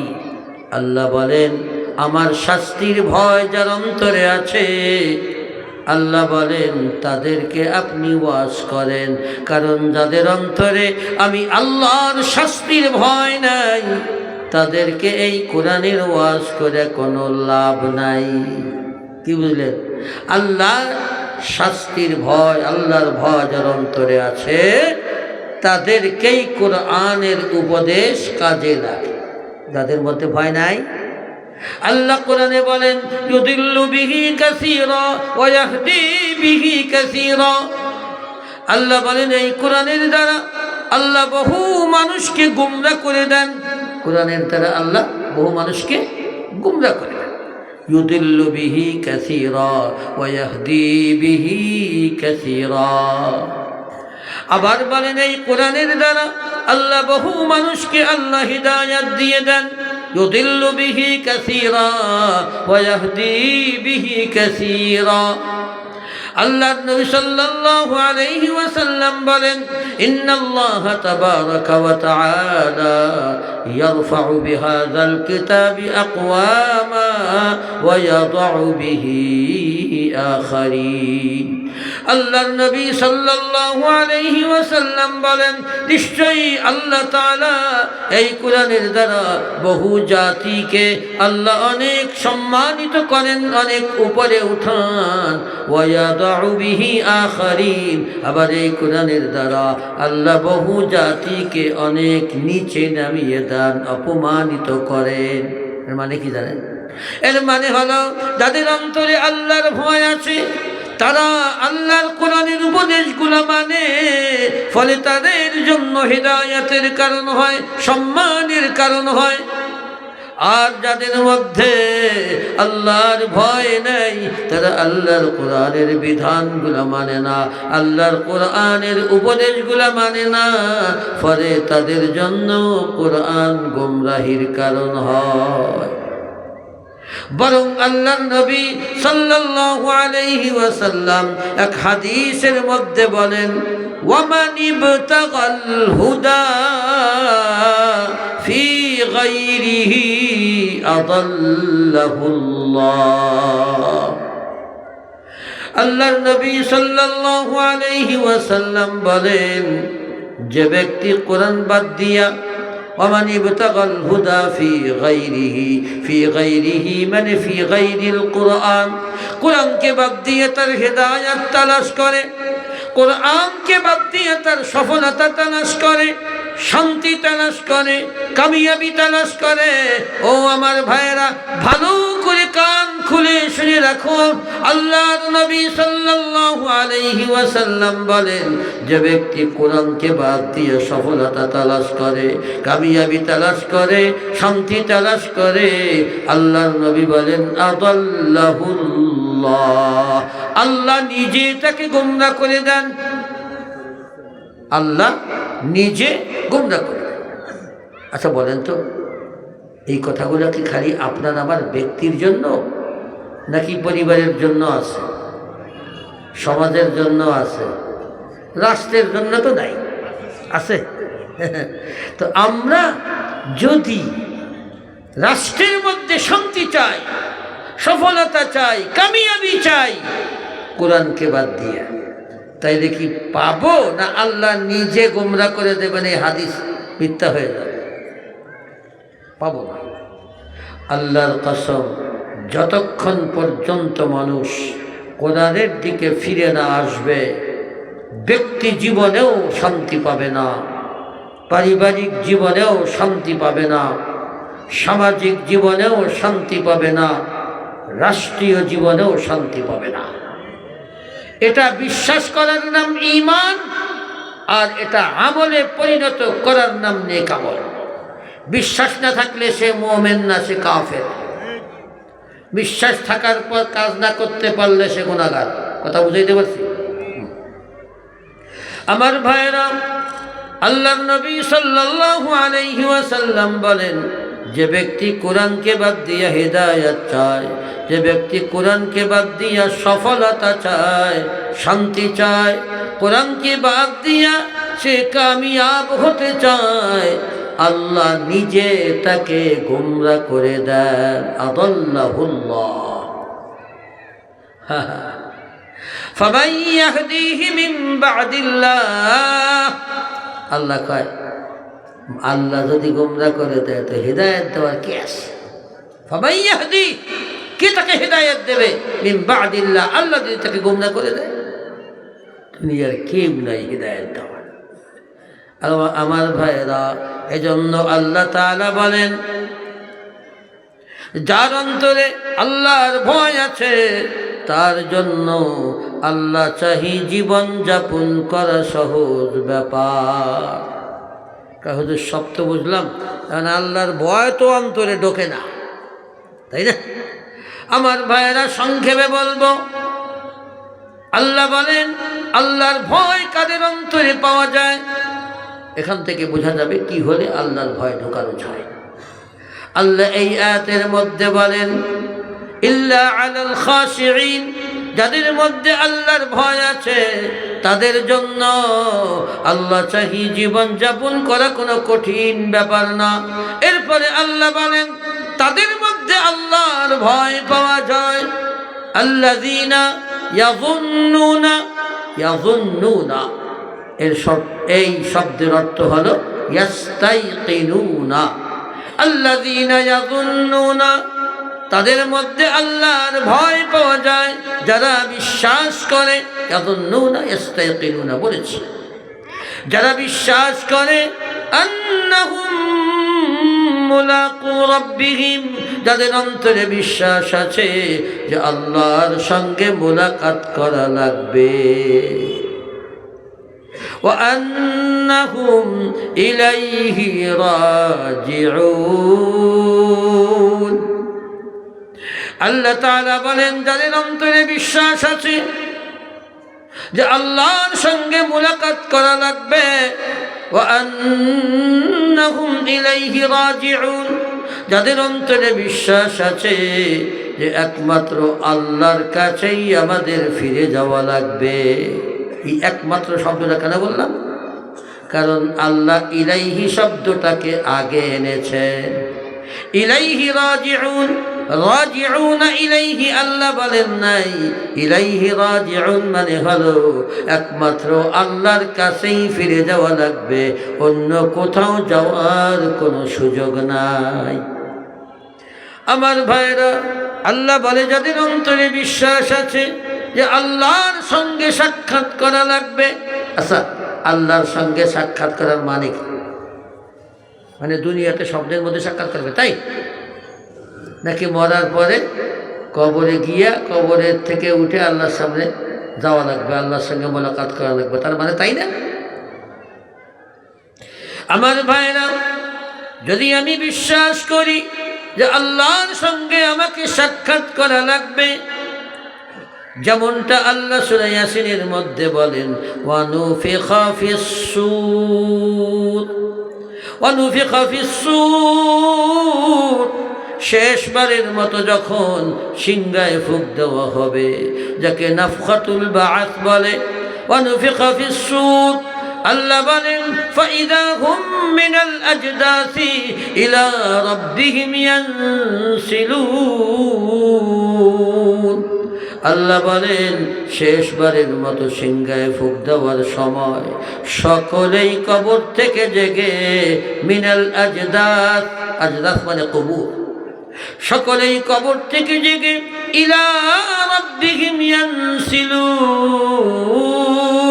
ইয়ানসিলুন মানে হলো ইয়ামশুনা মুসরিঈন, ইলা রাব্বিহিম আগে আল্লাহ এনেছেন, তার মানে আল্লাহ বুঝাতে চান ও বান্দা শেষবারের মতো সিংহায় ফুঁক দেওয়ার পর সকলেই কবর থেকে জেগে একমাত্র শুধুমাত্র আল্লাহর দিকে দৌড়ে দৌড়ে আগাবে। সবাইকে আল্লাহর কাছে দাঁড়াবে, কোনো বিকল্প রাস্তা নাই কোনো দিক যাওয়ার। আপনি যে উল্টা কোনো দিক যাবেন সে রাস্তাই নাই, একমাত্র আল্লাহর সঙ্গে সাক্ষাৎ করা লাগবে, আল্লাহর সামনে হাজির হওয়া লাগবে। এই কথার ইয়াকিন যার অন্তরে আছে, আমার ভাইরা মানলাম, এখন সেজন্য তো পরকালে আমাকে যাওয়া লাগবে আগে, তাই না? পরকালে যাওয়া লাগবে, ইহকাল থেকে পরকালে যেতে, ইহকাল থেকে পরকালে যেতে আমাদের বিরাট একটা গেট পার হওয়া লাগবে, যেই গেটটার নাম হলো মৌত। মৌতের গেট দিয়ে পার হইতে পারে নাকি মৌতের গেট ছাড়া আপনি উড়িয়ে চলে যাবেন আল্লাহর কাছে?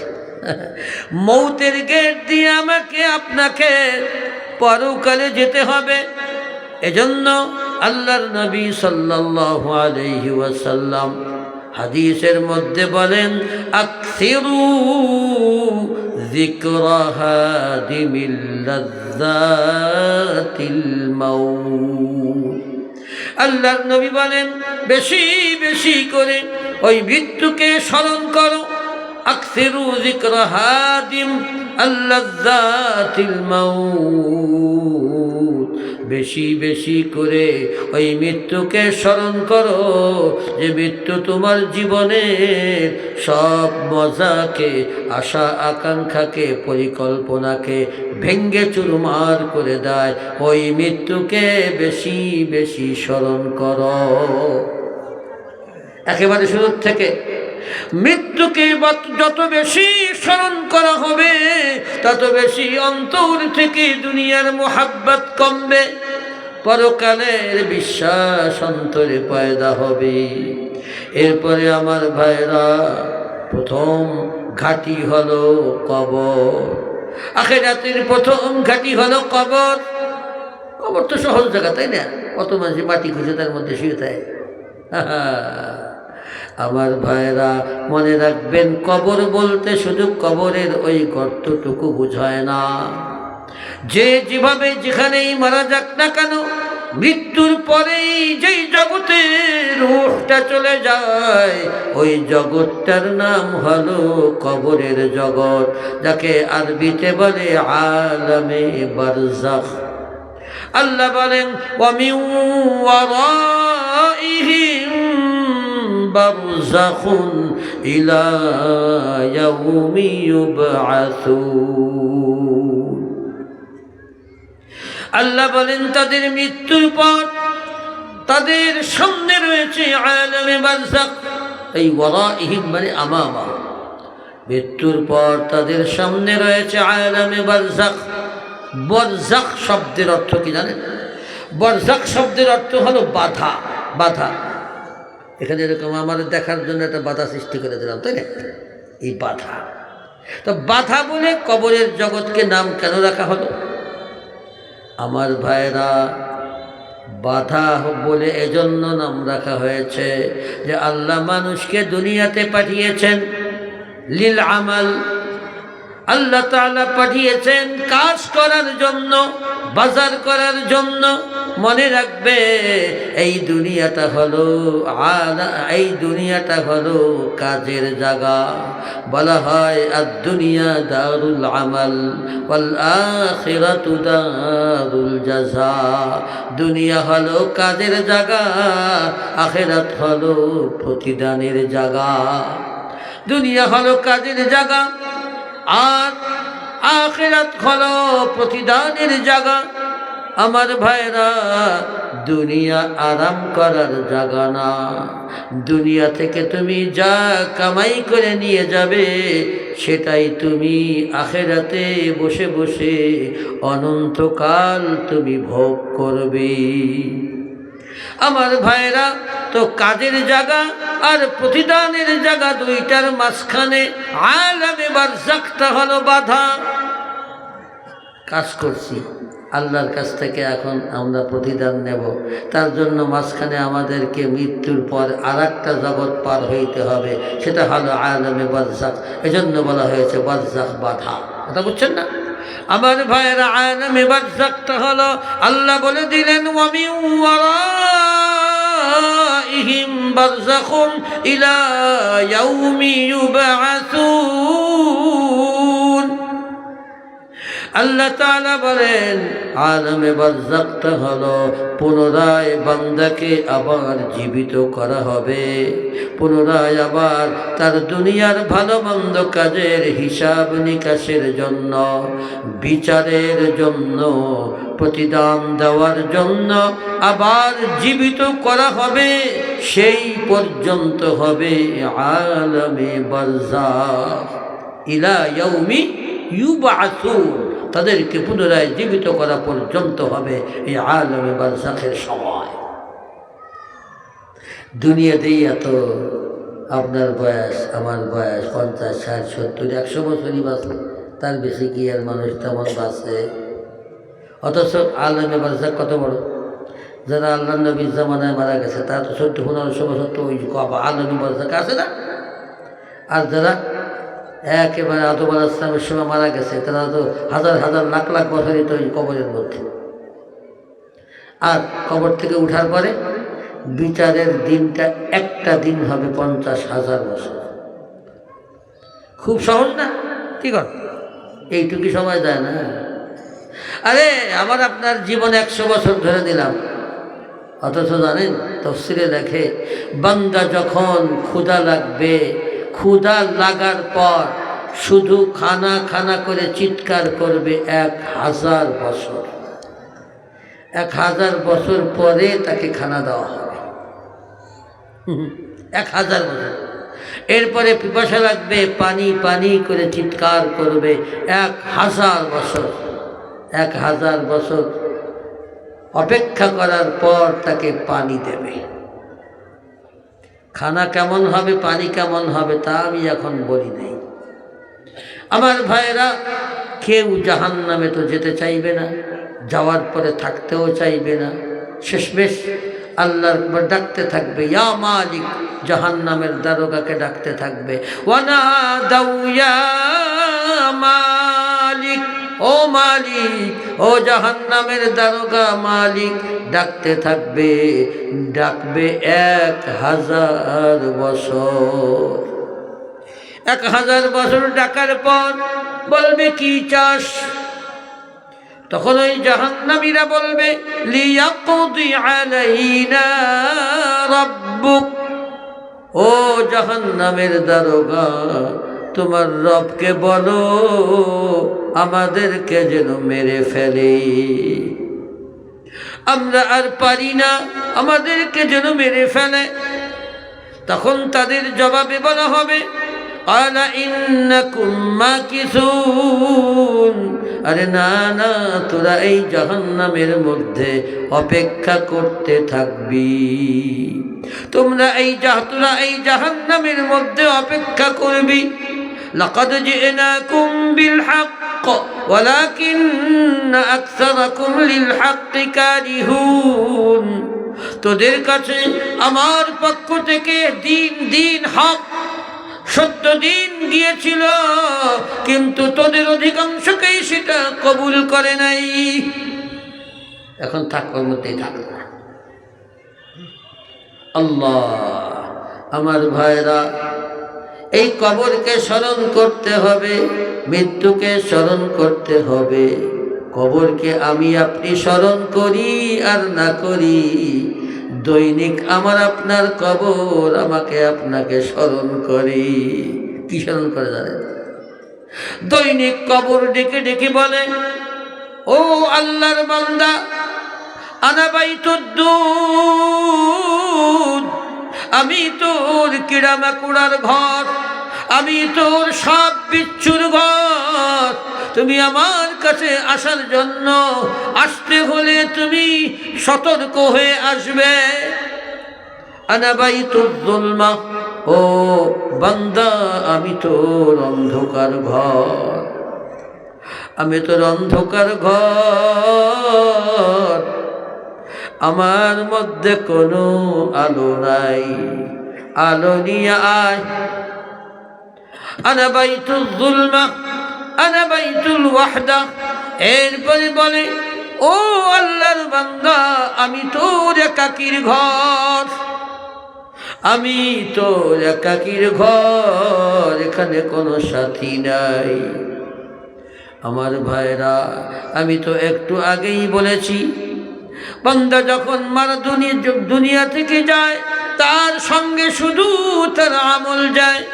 আমল যদি ভালো হয়, আমল যদি ভালো হয়, তাহলে তার ওই কবরের সাথী হবে, কবরের বাতি হবে, আর সাপ বিচ্ছুও সেখানে থাকবে না।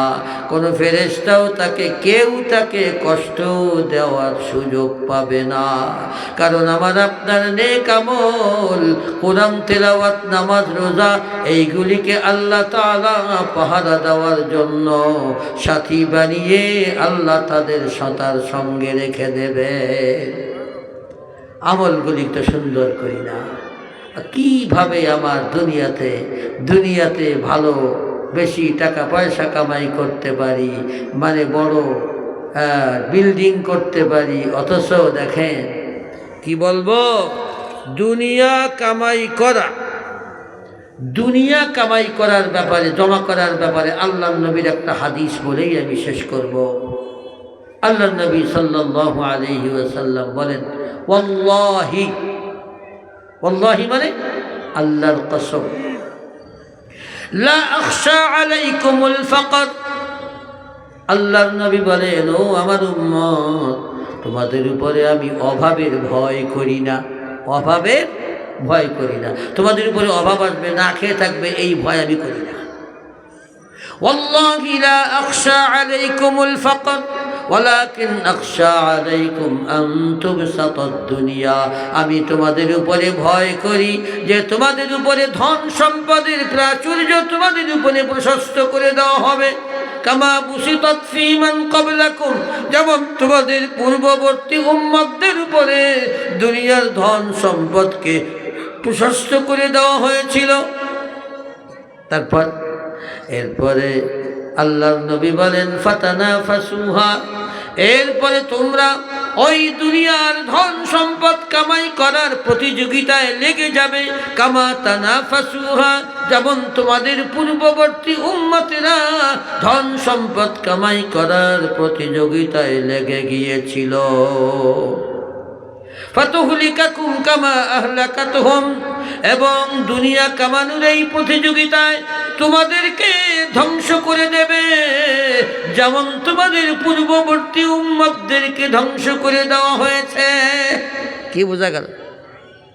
আল্লাহর নবী বললেন, ধন সম্পদ না থাকা, অভাব, এটা তেমন সমস্যা না, কিন্তু ধন সম্পদ হলে মানুষ আল্লাহকে ভুলে যায়। এই ধন সম্পদের কারণেই মানুষ ধ্বংস হয়ে যায়। কারণ ধ্বংস হয় নাই, ফিরাউন ধ্বংস হয় নাই, নমরুদ ধ্বংস হয় নাই, এদের ঘটনা লম্বা লম্বা ঘটনা। আমার ভাইরা, আল্লাহ তাআলা বলে দিলেন, ফাতুহলিকাকুম কামা আহলাকাতহুম, তোমাদের এই ধন সম্পদ কামাই করার প্রতিযোগিতা তোমাদেরকে ধ্বংস করে দেবে, যেমন তোমাদের পূর্ববর্তী উম্মতদেরকে ধ্বংস করে দেওয়া হয়েছে। আমার ভাইরা, কারুন আল্লাহ তাআলা তাকে কত সম্পদ দিয়েছিলেন, আবার সে কিন্তু ছোটোখাটো মানুষ ছিল না। মুসা আলাইহিস সালামের আপন চাচাতো ভাই এবং মুসা এবং হারুন আলাইহিমাস সালাতু ওয়াস সালামের পরে সবচেয়ে বড় আলেম ছিল ওই সময়। সে তাওরাত কিতাবের হাফেজও ছিল। শুধু ধন সম্পদের মহাব্বত, লোভ লালসা এমন করে দিল যে শেষমেশ তাকে এমনভাবে তাকে মাটির ভিতরে গ্রাস হয়ে যাওয়া লাগলো যে সারা দুনিয়াতে একজন কারুন নামের মানুষ খুঁজে পাওয়া যায় না। যায় কেউ? এরা রাজি আছেন যে তার ছেলের নাম কারুন রাখবেন? ফেরাউন রাখবেন কিরা? নমরুদ? কেউ রাখেন? কারণ রাখে। আমার ভাইয়েরা, এমন পছান আল্লাহ পচাই দিছে যে কেউ এটা তারা গালি হয়ে গেছে, গালি, তাই না? আমার ভাইয়েরা, তাদের ঘটনা আমি আর বলতে চাচ্ছি না। মনে রাখবেন, কিয়ামতের দিবসের ভয় কারো অন্তরে যদি আসে, আল্লাহর সামনে দাঁড়ানোর ভয় কারো অন্তরে যদি আসে, তাহলে তাদের অন্তরে আল্লাহর ভয় আসবে। মনে রাখবেন, আল্লাহর শাস্তি এই মানুষের শাস্তির সঙ্গে তুলনা করলে চলবে না। আল্লাহ বলে, ফায়াউমা ইযিল লা ইউআযযিবু আযাবাহু আহাদ। আল্লাহর মতো শাস্তি আর দুনিয়ায় কেউ দিতে পারে না, শাস্তি অত কঠিন। এজন্য বেশি বেশি মৌতকে স্মরণ করব, বেশি বেশি জাহান্নামকে স্মরণ করব, বেশি বেশি কবরকে স্মরণ করব। তাহলে দেখা যাবে আস্তে আস্তে আস্তে আস্তে অন্তর থেকে দুনিয়ার মোহাব্বত কমে যাবে, আখিরাতের ইয়াকিন পয়দা হবে, আল্লাহর ভয় অন্তরে সৃষ্টি হবে, আর আল্লাহর বিধানগুলা, আল্লাহর নবীর তরিকা অনুযায়ী মেনে চলা সহজ হয়ে যাবে। আল্লাহ তাআলা আমাকে আপনাকে যে কথাগুলি আলোচনা করা হলো, কথাগুলির ইয়াকিন আমাদের অন্তরে পয়দা করে দেন, সহি কথাগুলির উপরে আমল করার তৌফিক আল্লাহ দান করেন। সুবহানাকাল্লাহুম্মা বিহামদিকা আশহাদু আন লা ইলাহা ইল্লা আনতা আস্তাগফিরুকা ওয়া আতুবু ইলাইক। আর তো আসবে নাকি? ঠিক আছে,